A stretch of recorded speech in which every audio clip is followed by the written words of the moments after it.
Caros amigos e amigas da Associação Regina Fidei, meu nome é Odair Gutierrez e esse é o programa Padre Pio.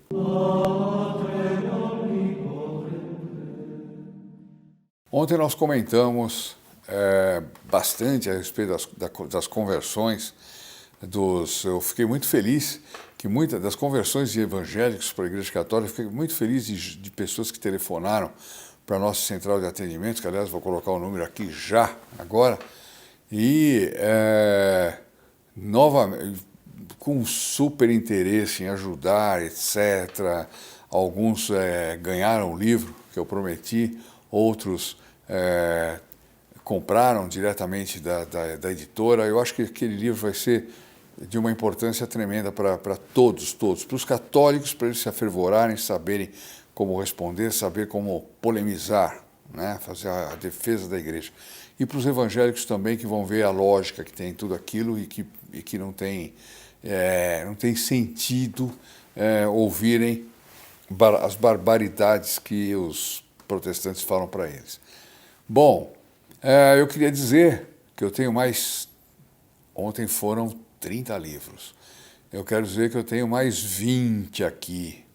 20, eu posso até mandar comprar mais, mas os 20 primeiros que ligarem hoje, se é que não sobrou alguma coisa de ontem, vão ganhar o livro também. Vocês falem com os que se inscreverem com Filhos Protegidos do Padre Pio, falem com a nossa atendente, falem, ainda tem livro sobrando aí? Porque eu também quero, certo? E aí ela já anota seus dados direitinho, etc., para poder te mandar o livro pelo correio para sua casa. Bom, eu queria lembrar que hoje está sendo celebrada a missa do Dia dos Pais, né, pedindo ao Padre Pio que proteja os pais, todos os pais que são devotos dele, que são amigos nossos aqui no nosso canal, etc., enfim.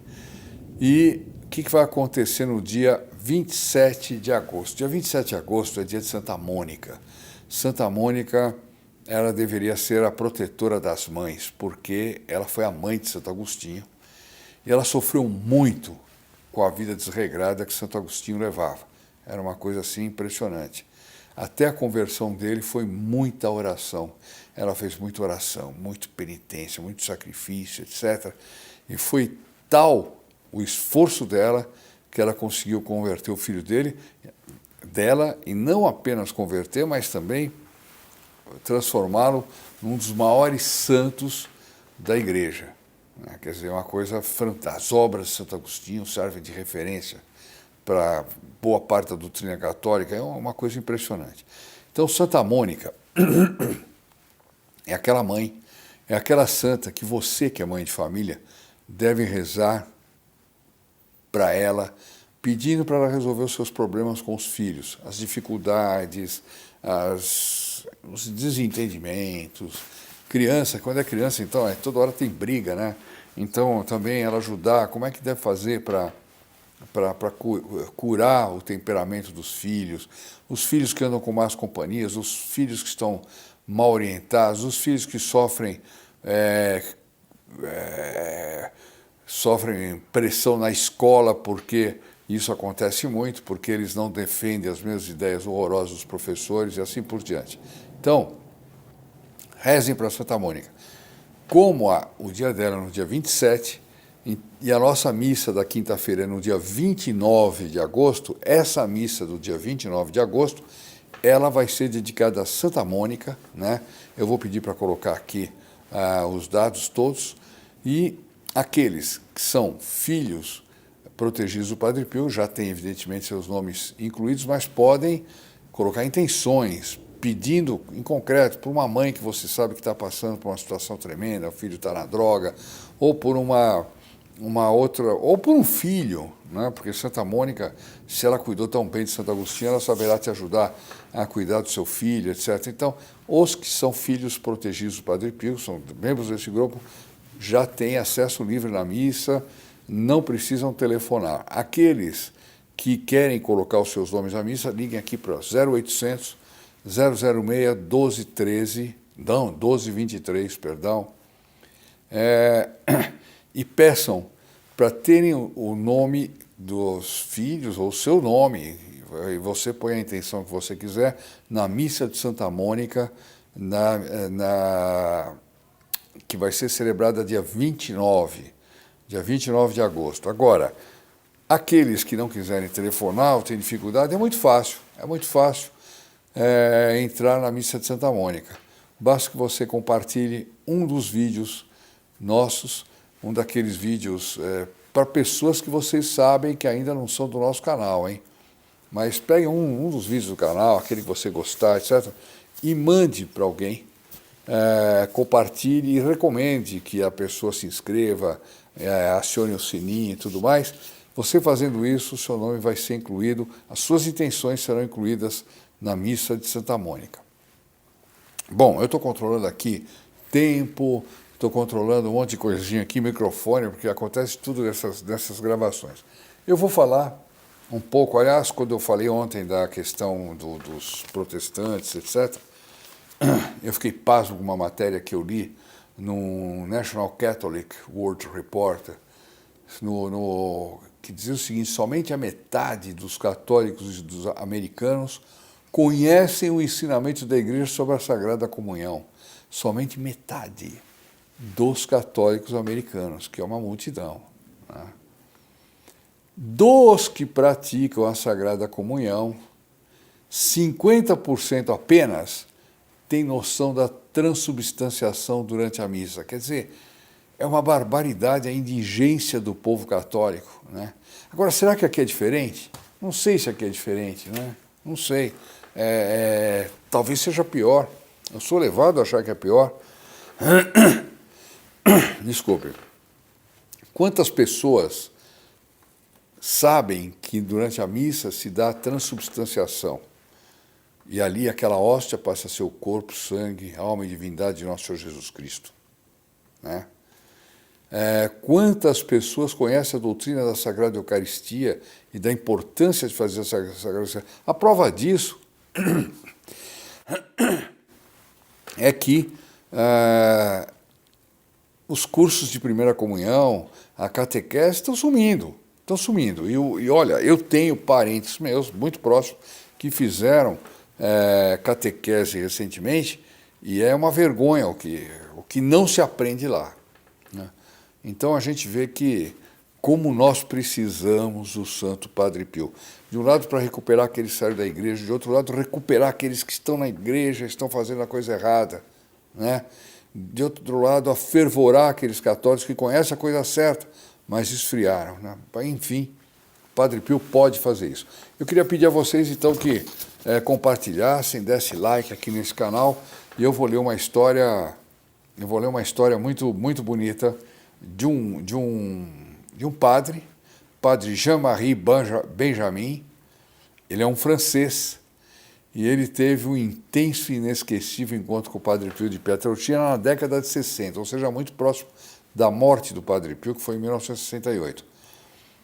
Depois dessa ocasião que marcou sua vida para sempre, ele deixou de ser músico de cabaré para tornar-se sacerdote. Meu Deus do céu, músico de cabaré nunca foi um lugar decente, mas eu imagino que na década de 60 ele estava muito mais indecente do que poderia estar no século XIX, né? Mas enfim, então era uma barbaridade.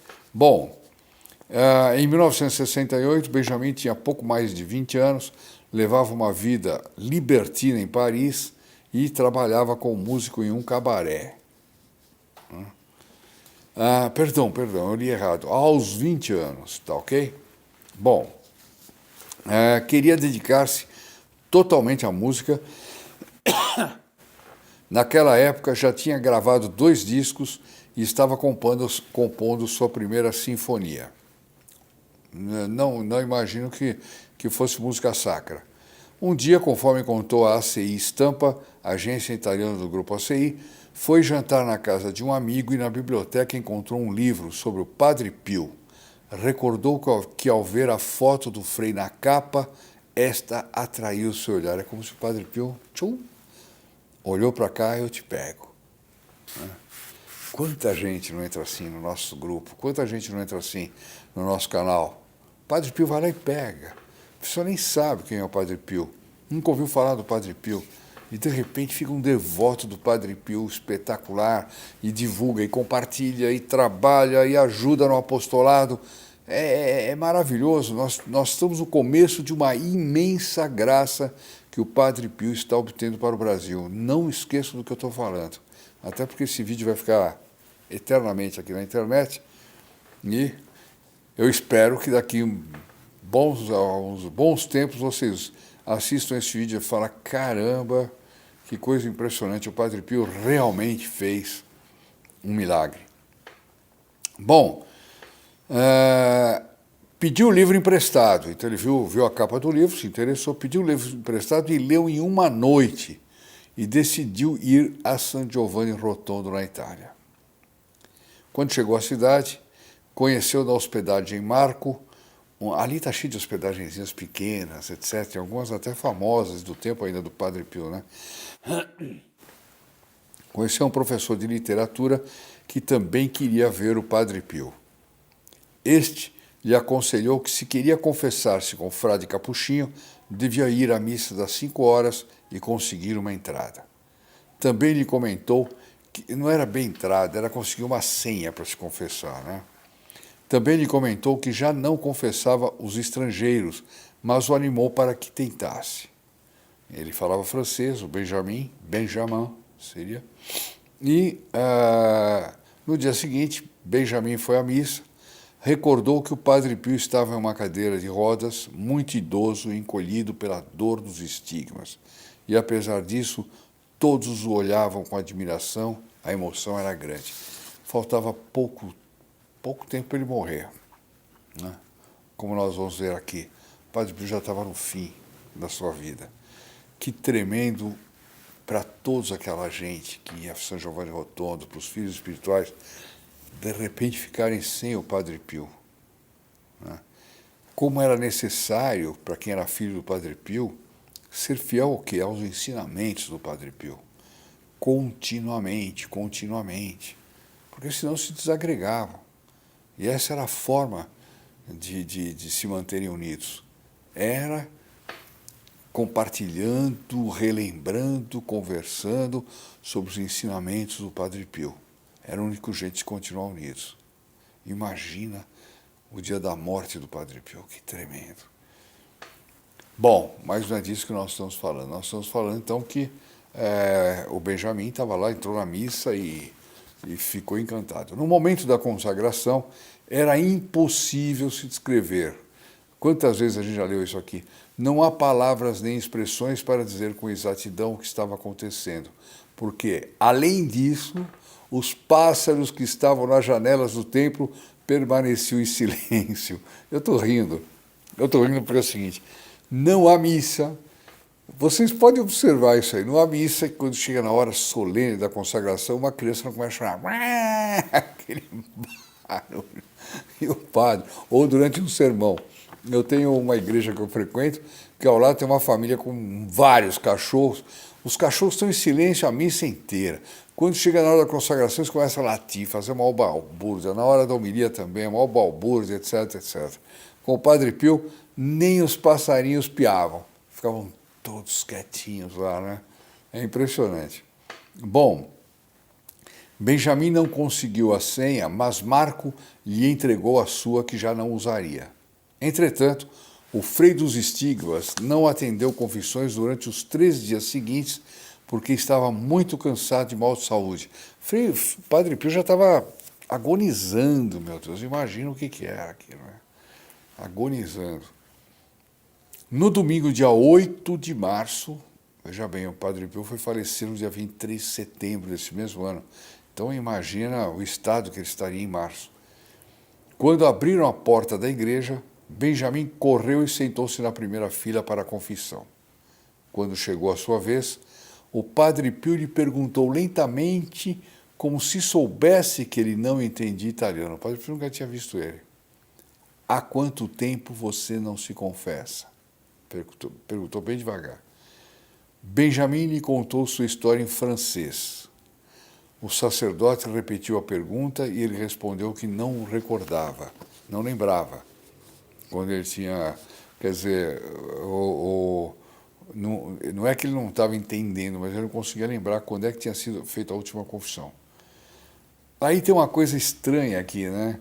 Padre Pio levantou a mão direita, a esquerda e a mexeu 3 vezes, 4 vezes, fazendo um barulho que parecia longo. Não sei se foi algo assim, não sei. Eu gostaria de imaginar como foi essa.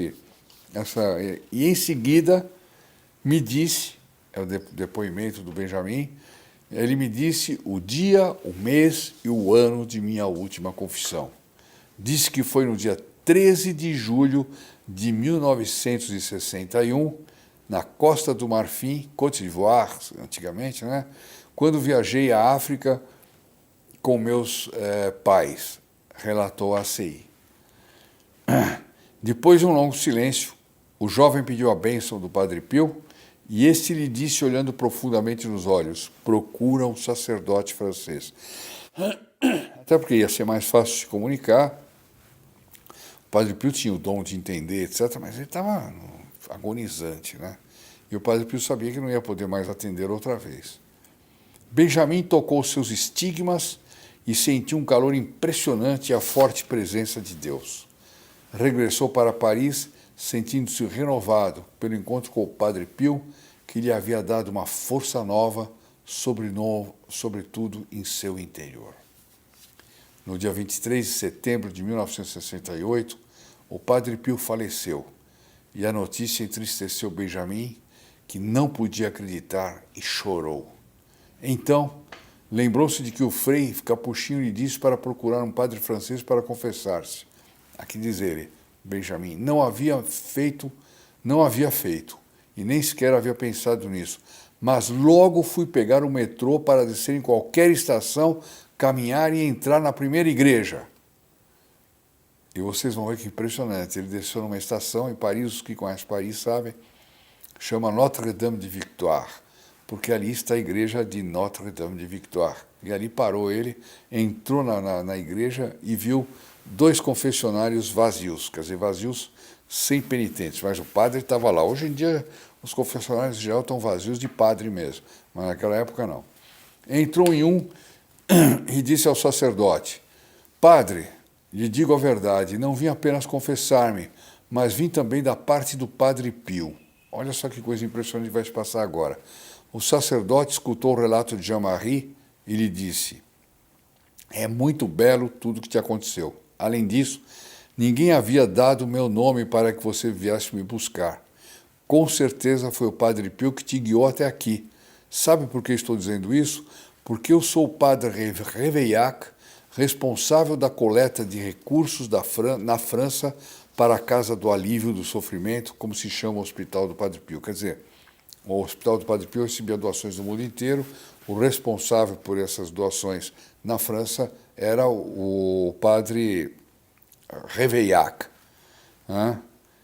Além disso, disse o padre, há 30 anos que eu vou 2 vezes a San Giovanni Rotondo e visito o Padre Pio. Olha só, o Padre Pio, primeiro disse para o rapaz, procure um padre francês, depois deu um jeito do rapaz cair na igreja daquele padre que era um discípulo dele, né? Uma coisa fantástica. O Padre Réveillac se tornou diretor espiritual de Jean-Marie Benjamin e o ajudou a crescer na fé e na vida espiritual. O jovem sentiu chamado ao sacerdócio, mas o presbítero lhe disse que devia esperar, porque sua vocação ainda não havia amadurecido. Imagina, né? A resposta foi dura, disse o Jean-Baptiste Benjamin, mas com o tempo entendi que o Padre Réveillac tinha razão. Não sabia se poderia mudar o meu estilo de vida imediatamente. Ele devia ter uma vida de boêmio, de cantor, de músico, né? Imagina, sair dessa vida e se tornar sacerdote, monge, sei lá o quê, né? Não sabia se poderia mudar meu estilo de vida, deixar a música, a composição, o estúdio de gravação e os concertos, comentou o padre. Em março de 1988, portanto levou 20 anos isso. Em março de 1988, deixou seus trabalhos e retornou a San Giovanni Rotondo e ali tomou a decisão de ser padre.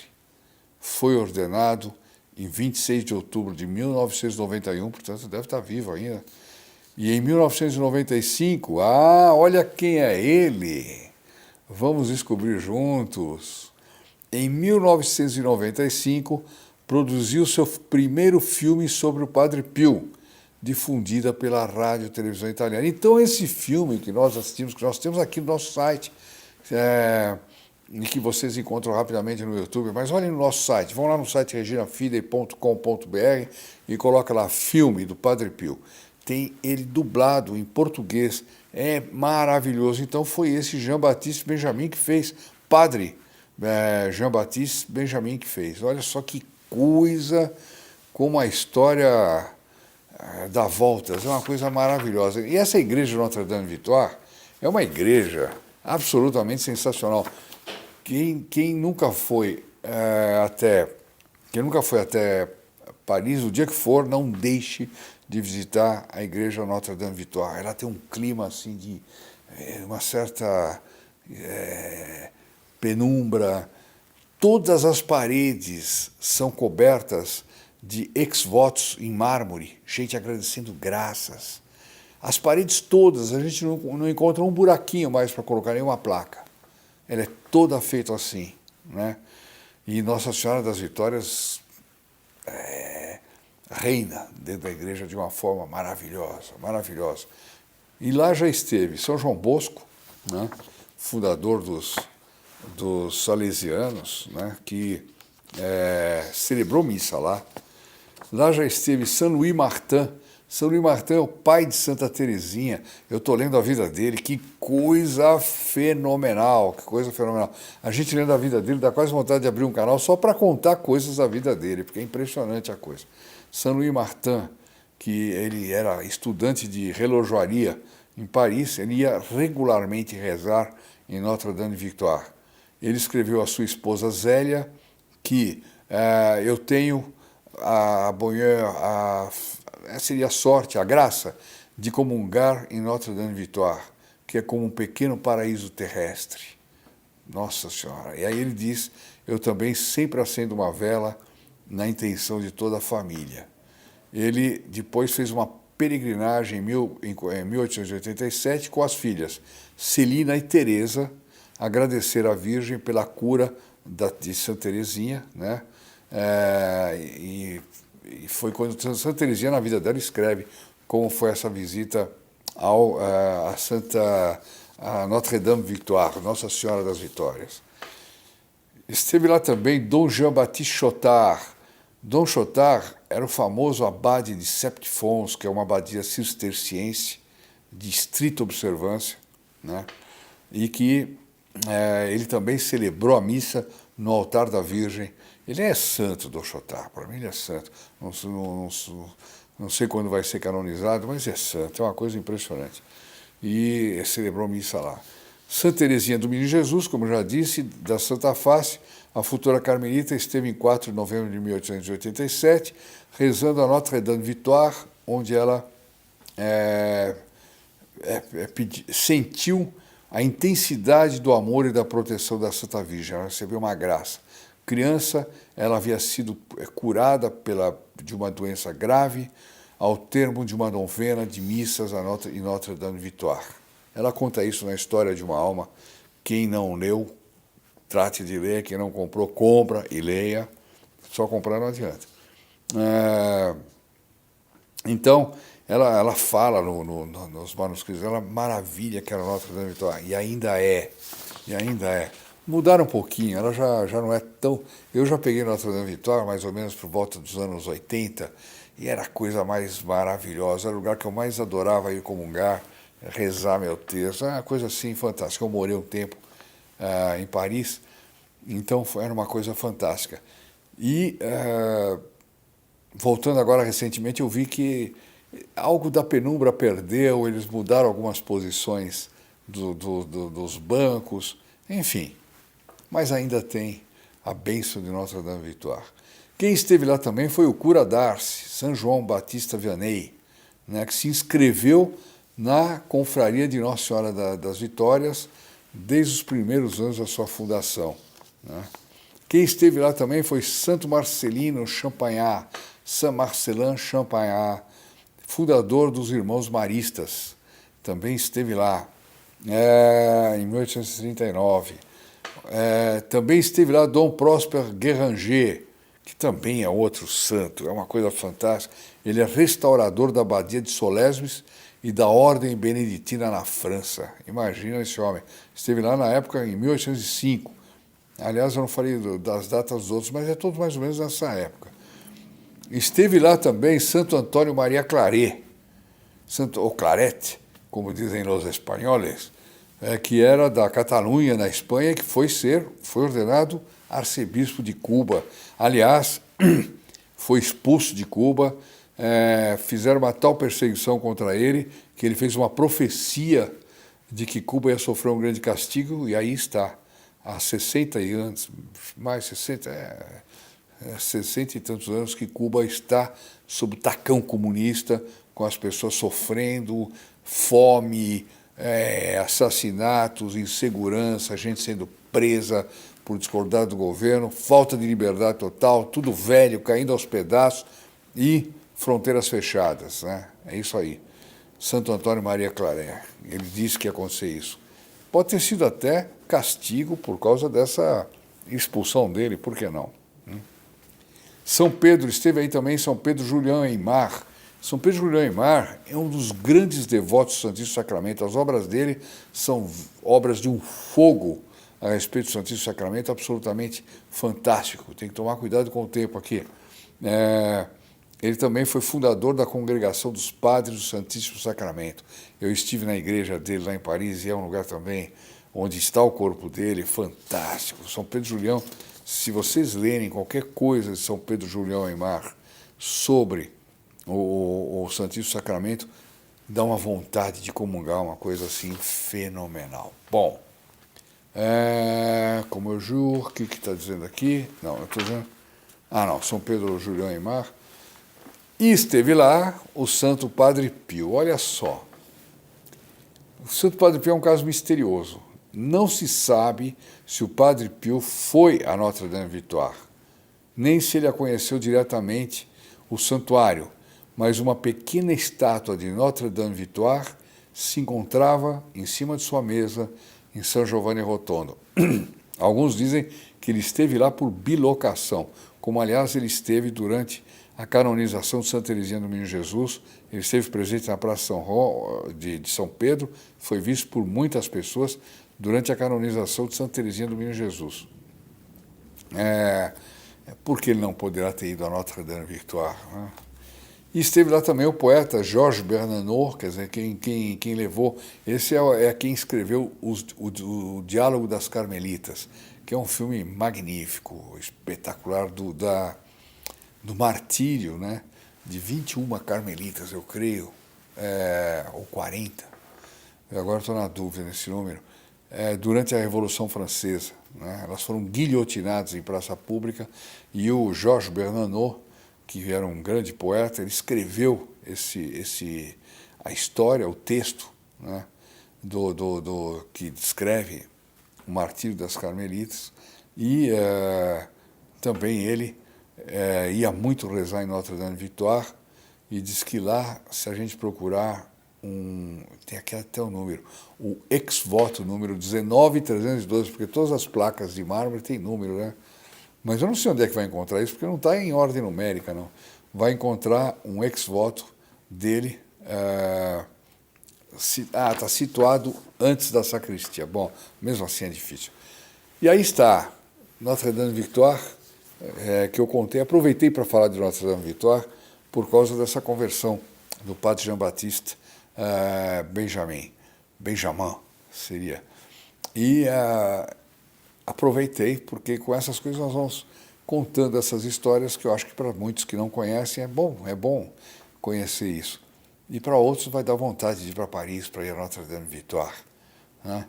Mas é melhor esperar um pouquinho para que restaurem Notre-Dame, a Catedral de Notre-Dame, e que não cometam nenhuma obra espúria, nojenta, que transfigure Notre-Dame. Meus amigos, não esqueçam, os 20 primeiros. Agora eu não sei o que eu falei no começo do vídeo, então eu vou garantir 30. Os 30 primeiros que ligarem hoje vão receber de presente, ó, este livro aqui. E os que já forem filhos do Padre Pio não querem entrar, são os que telefonarem e se inscreverem no grupo Filhos Protegidos do Padre Pio, hein? Atenção, essa é importante. Agora, se não, aqui no link do vídeo, da descrição do vídeo, atenção os que têm celular, que o negócio não aparece direito, você vai encontrar diretamente o link da editora onde você poderá comprar, adquirir esse livro aqui, que é fundamental para nós aprendermos a defender a nossa fé contra as falácias de outras religiões, especialmente a religião fundada por Martinho Lutero, que foi a que mais ataques fez e faz até hoje a Santa Igreja Católica. Ele, Lutero, que saiu de lá, que era um agostiniano, saiu de lá fazendo esses ataques todos. É uma conspurcação tremenda que ele teve da vocação dele, da ordenação dele e tudo mais. Esse livro aqui é fundamental. Tudo que um protestante deixa você passar vergonha, você vai parar de passar vergonha com esse livro aqui, ó. Vai, pá! Se defender e lutar com o livro. Caros amigos, vamos agora à nossa Ave Maria, um por todos, todos por um. Vamos fazer de tudo para o nosso canal crescer. Não se esqueçam que quando o nosso canal completar 200 mil, eu vou liberar aqui para vocês um prêmio espetacular. Surpresa, surpresa, surpresa, mas espetacular. Vocês vão adorar. Fiquemos também com a bênção do Santo Padre Pio. Até a próxima e que o Santo Padre Pio nos abençoe. Ave Maria, cheia de graça, o Senhor é convosco. Bendita sois vós entre as mulheres, e bendito é o fruto do vosso ventre, Jesus. Santa Maria, Mãe de Deus, rogai por nós, pecadores, agora e na hora da nossa morte. Amém.